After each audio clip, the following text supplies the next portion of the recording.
नमस्कार। गुरुकुल विद्या मंदिर प्रयागराज सफलता संस्कार के साथ प्रस्तुत है एक नई कहानी। आज जो कहानी है वो एक कौवे की है। वो कौवा बहुत दुखी रहता था अपने काले रंग की वजह से, अपनी कर्कश आवाज़ की वजह से।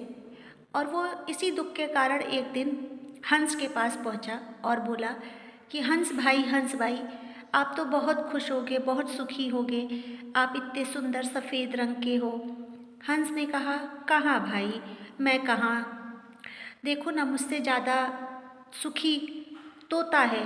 पहले मैं सोचता था कि मैं बहुत सुंदर हूँ, बहुत सुखी हूँ, लेकिन अब मुझे लगता है कि तोता मुझसे ज़्यादा सुखी है।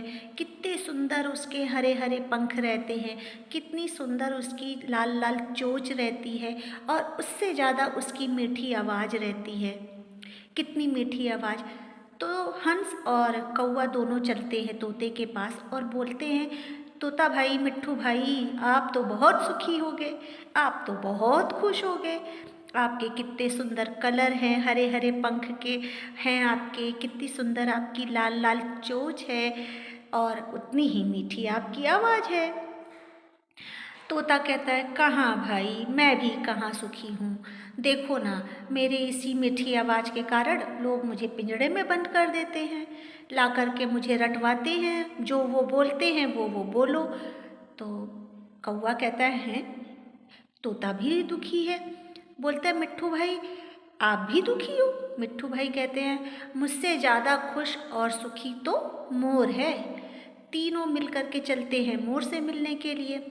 तो पता चलता है वो चिड़ियाघर में है।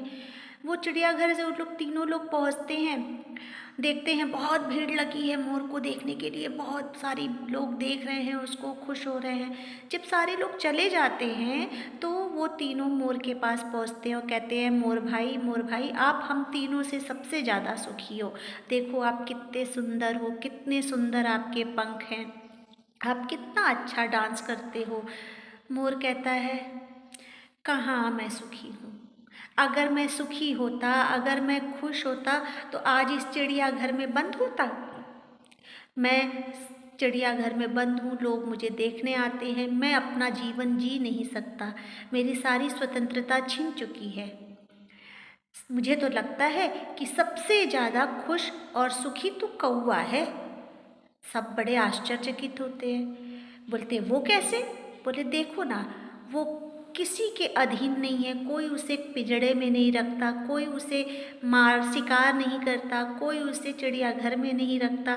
वो अपने जीवन को पूरी तरीके से आराम से आनंददायक जीवन को अपना व्यतीत कर रहा है और आनंददायक जीवन का लुत्फ उठा रहा है। तब कौवा सोचता है कि सही बात है, ये सब तो किसी न किसी कारण से दुखी है।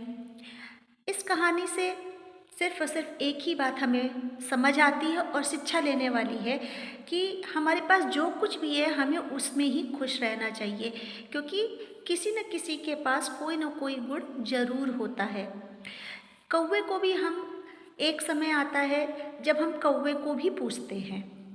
जब हमारे श्राद्ध के समय चलते हैं तब हमें कौवा ही चाहिए होता है, तब हमें मोर या तोता नहीं चाहिए होता है।